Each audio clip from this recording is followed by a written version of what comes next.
Oi gente, tudo bem com vocês? Hoje eu volto aqui finalmente, pra contar a história da minha gata, a Nala, pois o meu último vídeo foi indiretamente sobre ela, eu falei sobre Felvi, e eu falei um pouco assim, que eu tinha muito pra contar sobre a minha experiência, eu acabei não falando nada pra não misturar muitos assuntos, então hoje eu vou contar sobre ela, era uma vontade que eu tinha há muito tempo, mas eu tava esperando a dor passar. Não passou, acho que nunca vai passar, A gente nunca realmente deixa de sofrer pela perda de um bichinho amado, mas eu já me sinto pronta, pra falar a respeito, então hoje eu vou trazer essa história pra vocês. Espero que também ajude quem tá lidando com um gatinho de Felvi positivo a passar por isso, qualquer dica que eu possa dar, saber que você tá ajudando, que inspire outras pessoas a ajudarem outros gatinhos e por aí vai, Então já deixa seu like, se inscreve no canal, deixa seus comentários e bora pro vídeo.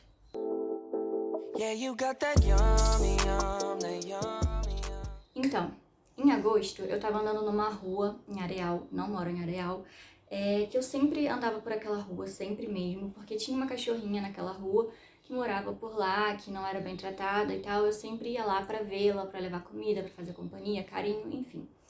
Um dia eu tava descendo dessa rua e eu vi uma gatinha linda, lourinha, sabe, estilo Garfield, assim, sozinha, deitada perto de um carro. E eu ia passar direto, porque eu não sou muito de brincar com um gato na rua. Mas algo me falou, chama ela. Eu, ok, vou chamar. Então eu chamei, eu fiz pss, e ela veio na hora pra mim. Eu mudei de fundo porque eu achei que eu não ia conseguir fazer o vídeo, mas eu resolvi que eu vou fazer. Voltando à história, ela veio imediatamente até mim e eu vi que ela estava extremamente magra. Ela era literalmente só pele e osso. Então eu fiquei muito preocupada, mas ela era muito carinhosa. Eu fiquei mais de meia hora lá sentada no chão com ela, fazendo carinho, ela se jogando no meu colo. E eu percebi que a boquinha dela e dentro do olho, nessa parte aqui, tava bem descolorido, Tava bem esbranquiçado, na verdade tem que ser rosa, Rosado. E então eu pensei, essa gata tá com anemia.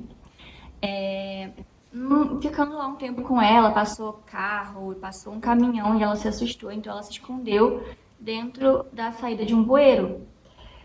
E eu fiquei chocada com aquilo. Quando ele passou, eu chamei, ela voltou, ficou comigo. Enfim, no dia seguinte eu consegui levar a comida pra ela. Eu não tinha certeza se ela ainda ia estar lá.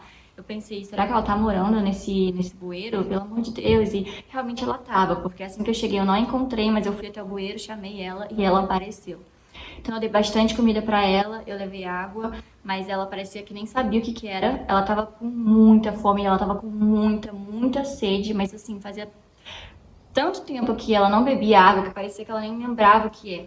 Ela demorou muito tempo pra, sabe, olhar pra aquilo e pensar, tipo, eu tenho que beber, e ela bebeu. Passou-se mais um dia, eu tinha tirado umas fotos dela, mandado num grupo pra ver se alguém queria, porque eu fiquei com muito dó, eu falei, essa gata não pode ficar aqui, ela vai morrer, não só pela anemia que estava absurda, que eu consegui ver sendo leiga e só pela cor da boquinha dela, como por ela estar muito magra e como porque ela com certeza morreria afogada se desse uma chuva, e ficaria presa ali dentro do esgoto, do bueiro onde ela morava. Aí eu consegui alguém que falou que queria, então no dia seguinte eu falei com a minha mãe, posso levar pra ir? Porque era uma outra cidade, não vai ficar com a gente, prometo, porque eu já tenho muitos animais. A gente coloca no gatil, só até eu poder levar pra moça. A moça morava em outra cidade, mais longe ainda. Falei, no final de semana eu vou levar com meu pai, ela deixou. Ela veio no meu colo, bonitinha, só que quando ela percebeu que a gente ia entrar num carro, ela surtou. Graças a Deus, ela só começou a surtar assim que eu abri a porta, eu já coloquei ela lá dentro, então, tipo assim, ela ficou debatendo nas paredes do carro, até dar uma acalmada. Eu falei, tipo, calma, E ela chegou aqui, ela tava ainda um pouquinho tensa, mas a gente colocou ela lá no gatil, ela ficou bem, tava comendo, mas eu tenho cachorros aqui e às vezes eles iam lá no gatil latir, e isso estressava ela um pouco. Ela deve ter chegado aqui, acho que numa terça-feira ou quarta, Acho que foi na terça. Aí na quarta eu levei ela pro médico, porque a moça que ia ficar falou que não tinha dinheiro pra fazer teste de nada, mas que ia vermifugar. Mas enfim, essa moça ela tinha 5 gatos também, nunca tinha testado pra FIV nem felve, enfim. Aí eu tava explicando pra ela que era muito importante ela fazer esse teste, porque se ela fosse positiva, ela ia infectar todos os outros gatos. Eu falei que era uma situação séria, nananã. Ela falou que não tinha problema. Aí tá, eu levei ela no veterinário, né, pra ela vermifugar. E pra ela vermifugar. Aí, quinta-feira, ela começou a ficar um pouquinho estranha. Ela começou a comer menos do que ela já comia, que já não era muita coisa, né? E ela começou a comer menos. E aí, na noite de quinta pra sexta, eu senti, sabe, que tinha algo meio estranho. Eu falei, tô sentindo uma sensação ruim. E aí, no outro dia, ela já nem queria comer. E ela tava muito estranha, muito estranha. Aí eu levei ela no médico de novo, né? Falei, não dá, tipo, eu não posso deixar essa gata ser adotada sem saber se ela é felve positivo, porque se eu fizer isso, a mulher nunca vai testar e ela vai continuar doente pra sempre e assim, não vai ter ninguém cuidando dela, né, nessa situação. Então eu levei ela pra fazer o teste.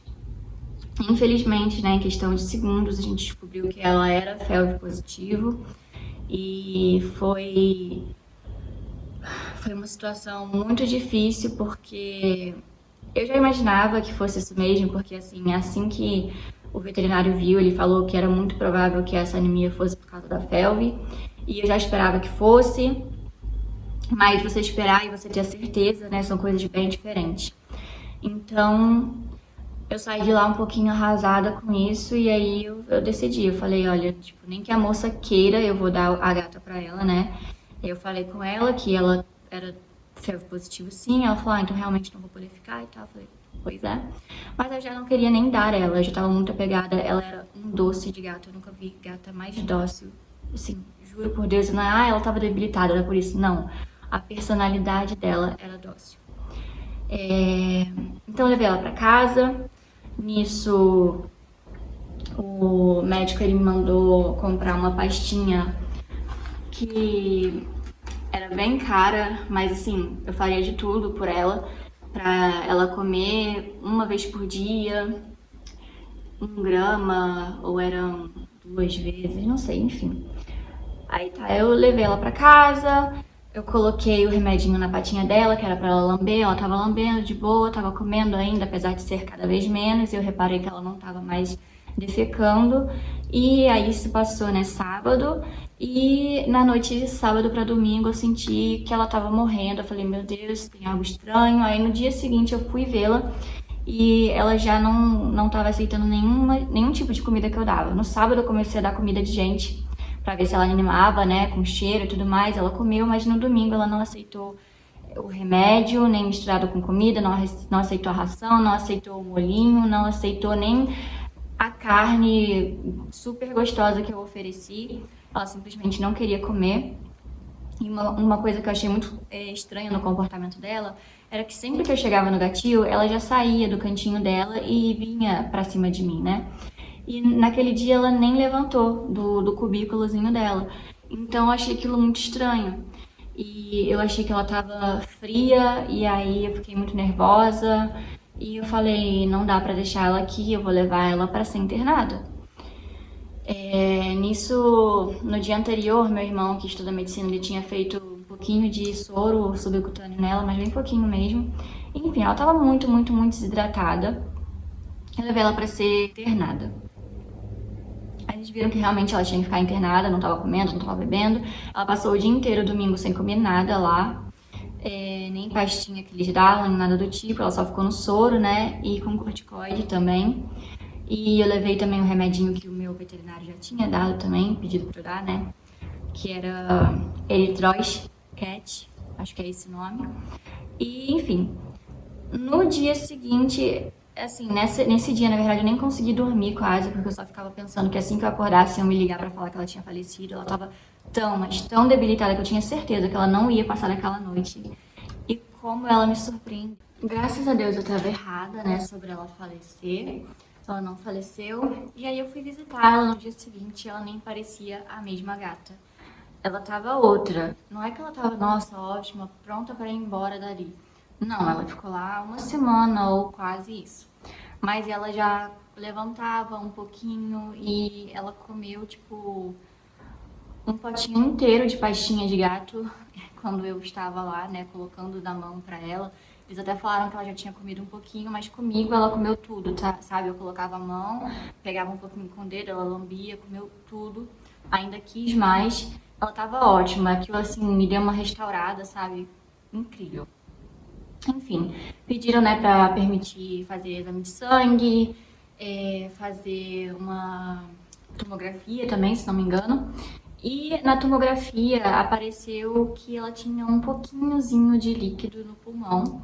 E isso não era um bom sinal, porque provavelmente aquilo ali ia crescer, né? Ia virar um linfoma.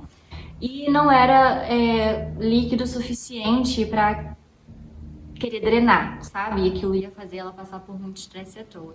E um gato com felve não pode ficar estressado, porque diminui a imunidade dele, então isso acaba com tudo, né? O exame de sangue dela era bizarro. Tava incrivelmente abaixo do mínimo que poderia estar em tudo quanto é o que eles pesquisaram. Enfim, me falaram que ela precisava de uma transfusão de sangue. E aí eu comecei, né, nessa doideira de ir atrás, descobri que para você comprar uma, tipo, o valor de uma, pelo menos aqui no Rio, é R$ 500. Fora que você tem que pagar para testar o sangue do seu gato e o sangue do doador, que é como se fosse um hospital que tem os gatos que são doadores registrados. Então você vai lá, você leva o tipo sanguíneo do seu gato, você mostra e você fala, eu preciso desse sangue aqui. Então eles vão no banco de dados deles, veem qual gato bate com o seu, pedem pro dono levar o gato lá, o dono leva, o gato doa e aí você leva o sangue. Então, seria R$ 500 para comprar o sangue doado, né? R$ 190. R$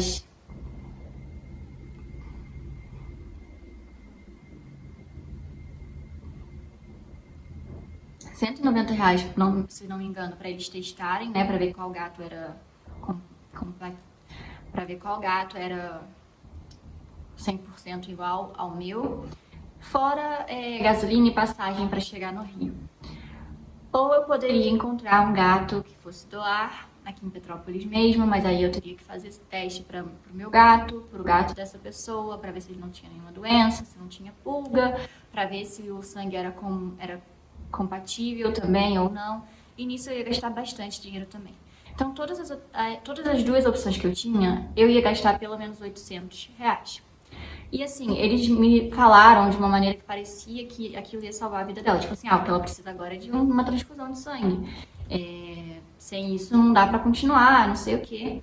Mas, na verdade, não, essa bolsa de sangue não ia salvar a vida dela como eu esperava que fosse.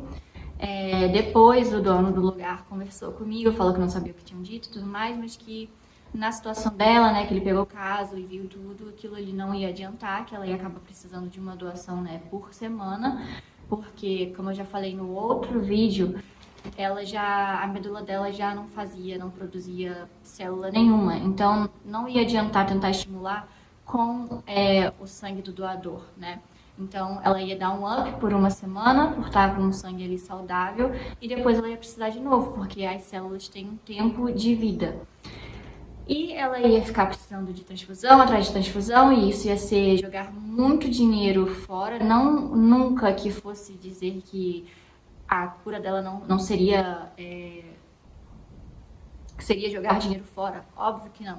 O que ele quis dizer com isso é que eu ia estar jogando muito dinheiro fora para uma coisa que não ia fazer com que a doença fosse embora, tratar ela, não ia tirar o risco do falecimento precoce dela. E realmente não tirou. Então ele falou que eu poderia fazer isso, Ela estava com câncer também, ele falou que eu poderia tratar com quimioterapia, mas tratando com quimioterapia eu ia acabar com todo o resto que ela tinha de células defensoras, então ela morreria por isso. Então, assim, a melhor coisa que eu poderia fazer eram os estágios, tratamentos paliativos, que era cuidar dos sintominhas dela enquanto ela ainda estivesse por aqui, para fazer a vida dela ser o mais confortável possível.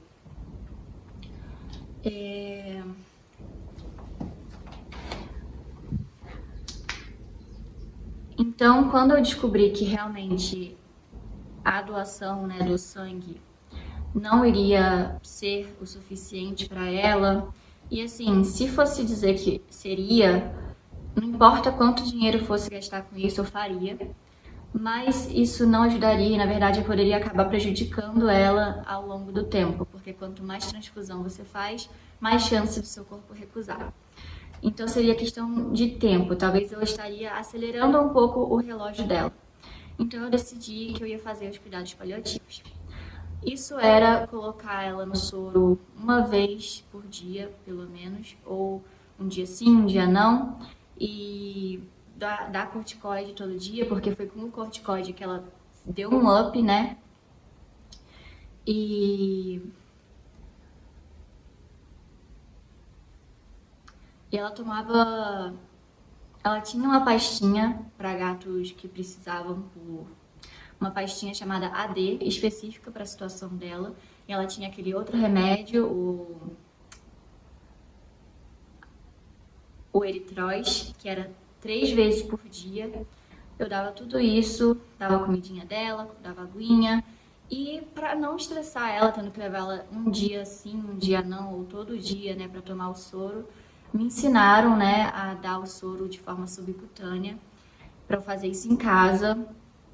E assim, um dos motivos pelos quais eu nunca quis ser veterinária, porque eu sempre tive horror a fazer isso. Negócio com agulha, principalmente, até com pessoa, eu não teria coragem de fazer isso. Mas eu me vi sem saída, sabe? Ou era eu ajudar ela, ou eu ajudar ela. Então eu aprendi. Eu sofri muito na primeira vez, porque assim, eu furei ela 10 vezes e não deu certo. Eu não consegui furar o suficiente, né? Ir adentro o suficiente, porque eu ficava com tanto medo de machucá-la que eu fazia uma picadinha e tirava, e tadinha, ela fazia um... Porque ela mal sabia miar, ela não miava, ela só tinha uma vozinha, assim, sempre que eu chegava em casa, era... Eu brincava com ela que ela tinha uma vozinha rouca, que assim, ela quase nunca miava. Era muito raro ouvir ela miar, e quando ela miava era a coisa mais linda do mundo. Era muito fofo e fino o miado dela. Mas ela sempre foi muito boa comigo, ela nunca me mordeu, ela nunca me arranhou. Ela não tinha forças pra brincar, ela era um gatinho que assim, ela morava no meu quarto, porque eu tinha outros 2 gatos que eram saudáveis. Ela morava no meu quarto, porque se ela fosse ficar no gatinho, ela ia morrer de frio, porque ia tremer e isso gasta energia, ela não podia gastar energia, ia se estressar por causa dos cachorros, enfim.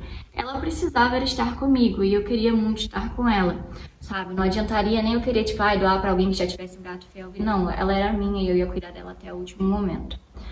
Ela dormia comigo, ela gostava muito de ficar embaixo da minha cama.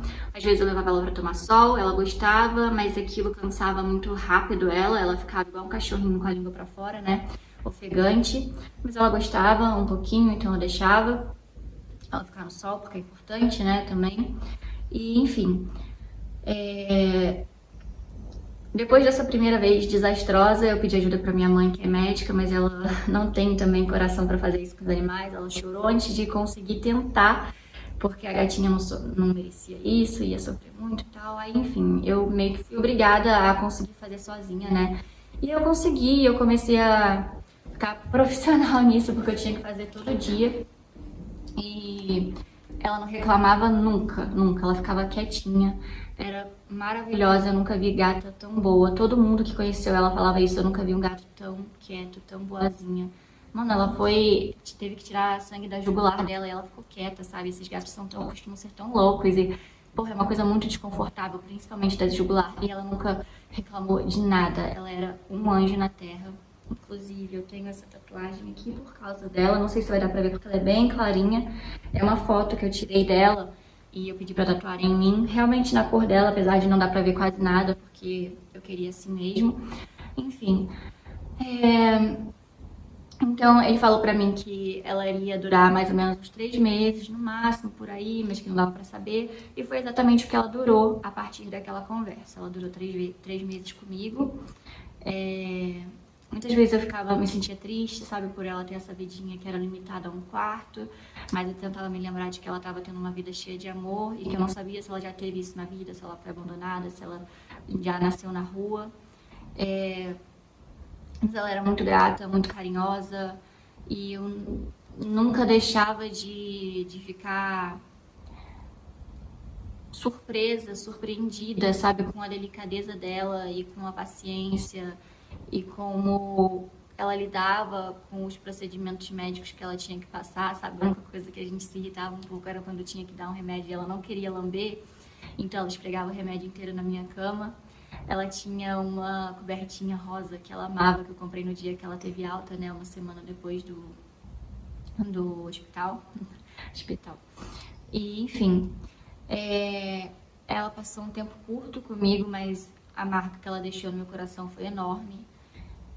Não tenho palavras, sabe, para descrever o gato que ela era realmente um anjo. E ela não merecia passar por isso tudo que ela passou. E ela era realmente só pele e osso. Enfim. Na última semana de vida dela, eu comecei a achá-la estranha. Ela começou a pedir para sair do meu quarto e ela nunca foi de pedir isso. Aí eu levei ela para passear comigo no carro. A gente foi dar uma volta no McDonald's. Ela gostava muito de comer comida comigo, ela era muito doceira, inclusive. No início eu pensei, não vou te dar isso, tipo, porque você tá doente, tá? Mas eu pensei, realmente, ela tá doente, porque ela não pode ter o que ela quer, sabe? Um finalzinho de vida agradável. Tipo, se ela quer comer um chocolatinho, um sorvetinho, um bolinho, uma batatinha, vou deixar ela comer. E eu deixava, ela gostava muito. Então, quando a gente foi pro drive-thru do Mac, a gente dividiu um pouquinho de carninha do hambúrguer, um pouquinho de batata. E ela gostou muito. Foi muito bom essa experiência. Foi a única experiência que a gente teve fora de casa, né? E no dia em que ela faleceu, algo também me disse, tipo, pega ela. Porque normalmente eu deixava ela ficar no cantinho dela, né? Eu tenho a minha cama e embaixo tem uma cama que puxa. Eu sempre deixava ela puxada pra ela ficar ali, porque ela não teria força pra subir na minha cama. No dia anterior ao dia que ela faleceu, ela tentou subir da caminha de baixo para a minha cama. E é um espaço, assim, de pouca diferença de altura. Ela conseguia subir, mas ela não conseguiu. Eu vi que ela ficou fazendo tanta força, ela não conseguiu, eu tive que puxar ela para cima. Achei aquilo estranho também. Mas ela, em momento nenhum, parou de comer. Nesse dia, ela ficou comendo batata Ruffles comigo. Enfim. No dia seguinte, né, como eu falei, eu fui deitar na minha cama para assistir série. E eu sempre deixava ela no cantinho dela. Ela não gostava muito de ficar deitada no colo. Às vezes ela só queria ficar no cantinho dela e eu respeitava. Mas dessa vez algo falou assim, pega ela. E eu peguei, coloquei ela em cima da cama comigo. E aí eu vi que a caminha de baixo estava suja, de uma cor amarelada, né? Tava molhada. E eu fiquei, nossa, não, tipo, pelo amor de Deus, isso não pode ser xixi, sabe? É incrível também porque ela, no primeiro dia, ela já soube como ela tinha que fazer xixi, tipo, dentro da caixinha. Eu tive que mudar, inclusive, a areia, porque ela comia areia, então eu tive que colocar jornal, mas enfim. Então, eu fui cheirar aquilo e eu vi que era realmente urina, e aí aquilo me deixou bem preocupada. E eu tive a impressão de que ela, como tentou andar na minha cama, que ela não teve equilíbrio. Aí tá, eu fui jantar rapidinho, falei com a minha mãe que eu tava estranhando, que eu achava que ela tava indo e tal. E aí quando eu cheguei no quarto, ela tava gritando um pouco, sabe? Miando um pouco desesperada e ela nunca foi de miar. E aí eu fui testar se ela realmente estava sem equilíbrio. Eu não sabia se ela estava miando porque ela queria sair da cama e beber água e comer e ela não estava conseguindo se mexer ou coisa do tipo. Então eu coloquei ela em pé, de frente para o pote. Mas deu um segundo e ela caiu deitada e eu me senti péssima. E aí eu comecei a chorar um pouco desesperada porque ela não conseguia andar. Eu comecei a me colocar no lugar dela, de, sabe, não conseguir nem se levantar. Então eu peguei ela no colo, agarrei ela, fiquei abraçada com ela, sabe, conversei muito com ela, com Deus, e falei que ela podia ficar calma, que ela podia partir, que ela não precisava ficar aqui nem mais um segundo se ela não quisesse, que se ela tava pronta pra ir, que eu também tava, sabe. E a gente sempre torceu muito para que essa partida dela fosse, sabe, enquanto ela tava dormindo, que fosse rápida, que não fosse dolorida. Mas, porque se não fosse assim, chegaria ao ponto, né, em que o médico explicou em que ela não ia conseguir mais respirar. E eu não teria nem dúvida sobre isso, que eu saberia que ela estaria nesse estado. E que ela acabaria tendo que fazer, né, a gente teria que fazer a eutanásia, né, para ajudar. E eu não queria que isso acontecesse, eu nem queria que chegasse ao ponto dela não conseguir respirar, né, por conta do líquido no pulmão e tudo mais. Mas durou 1 hora ou 1 hora e meia a gente fazendo oração, agarrando ela. E ela às vezes acalmava um pouco, mas depois ela ficava, sabe, meio que parecendo lutar de novo com as patinhas e com a cabeça e querendo se arrastar. E ela queria sempre se arrastar para debaixo da minha cama, sabe? Essa coisa que o animal tem de querer morrer longe de você para você não ver o sofrimento, sabe? Então, aí eu peguei ela de volta debaixo da cama porque ela só queria ficar longe. Eu falei, não, você não vai morrer sozinha. E comecei a ficar nervosa com aquilo. Minha irmã chegou em casa, a gente, sabe, pediu pra ela fazer um reiki, ela tava fazendo, mas mesmo assim ela não tava conseguindo, sabe, desgarrar do corpo físico dela. E eu falei, mãe, eu não cuidei dela por 3 meses pra deixar ela passar por todo esse sofrimento, sabe, na hora de morrer. E os gritos dela eram horríveis de ouvir. E eu só queria que ela parasse de sofrer, sabe? Eu falei, liga por favor pro veterinário, fala o que tá acontecendo, fala que a gente vai levar ela pra lá pra fazer eutanásia.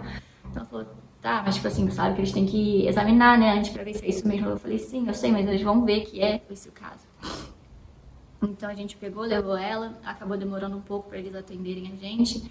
Então acho que eu fiquei meia hora no carro, sabe? Então esse processo dela estar partindo, mas não conseguir partir mesmo, durou mais ou menos 2 horas. E no carro ela tava até calminha comigo, tinha dificuldade para respirar, mas só teve uma vez que ela ficou nessa coisa de que parecia que ela tava lutando, né, de dar as patadas assim e querer mexer muito a cabeça, como se ela estivesse querendo fugir, ou não sei, sabe? É um desconforto, acho que era procurar uma posição para conseguir respirar, porque você vai sentindo uma pressão no peito.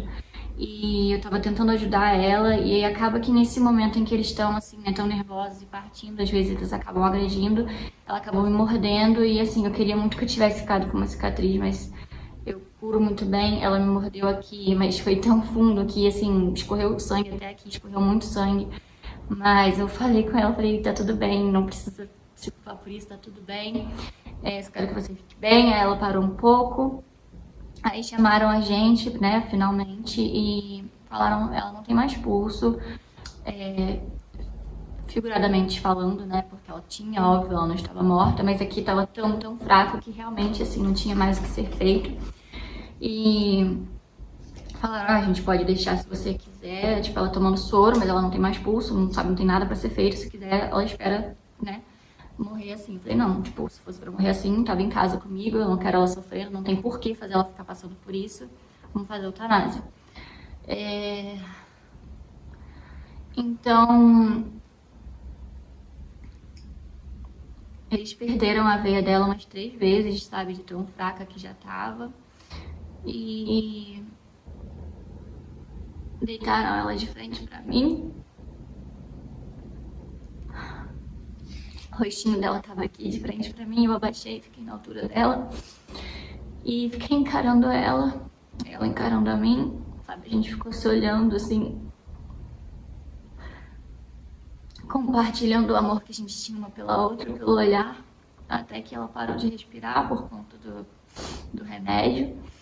E foi isso, sabe? E eu tive que me despedir, foi muito difícil largar ela. Não é fácil, sabe? lidar com essa situação, não é fácil lidar de animaizinhos assim, só que eles precisam da gente, a gente tá aqui pra isso, pra cuidar de quem a gente pode cuidar. E eu não faria nada de diferente. Passaria por tudo isso de novo, só espero que hoje em dia ela esteja num lugar melhor. Eu sei que ela tá, eu sei que ela tá ao lado de Deus, eu sei que ela tá, sabe, brincando e que não tem mais esse corpo fraco que ela tinha. E que quando ela reencarnar, ela vai reencarnar num corpinho super saudável, com uma família ótima. E se Deus quiser, a gente ainda vai se encontrar. Mas foi essa a situação, né, que eu passei com a minha gatinha febre positiva. E sinto muita falta dela todo dia. Novamente, eu não tenho como colocar em palavras o quanto aquela gata era um doce, incapaz de ferir qualquer pessoa. E, enfim, é triste você ver, né, porque ela ainda conseguia pular no primeiro dia que eu conheci ela, no segundo, no terceiro, na primeira semana, né? E você vai vendo que depois o gatinho não vai mais conseguindo fazendo isso, ele só dorme, só consegue andar, não tem muita energia pra nada. Mas enfim, o importante é você estar lá por ele, sabe? E se você tiver a oportunidade de cuidar de um animalzinho assim que tá precisando de você, eu peço que você cuide. E eu não mudaria nada, eu não me arrependo, sabe? Qualquer dor que eu possa ter vindo a sentir não foi nada próximo do que ela sentiu e ela não merecia sentir. E é isso. Essa é a minha história com a Nala. E ela, assim, meu anjinho da guarda, nunca vou esquecer dela.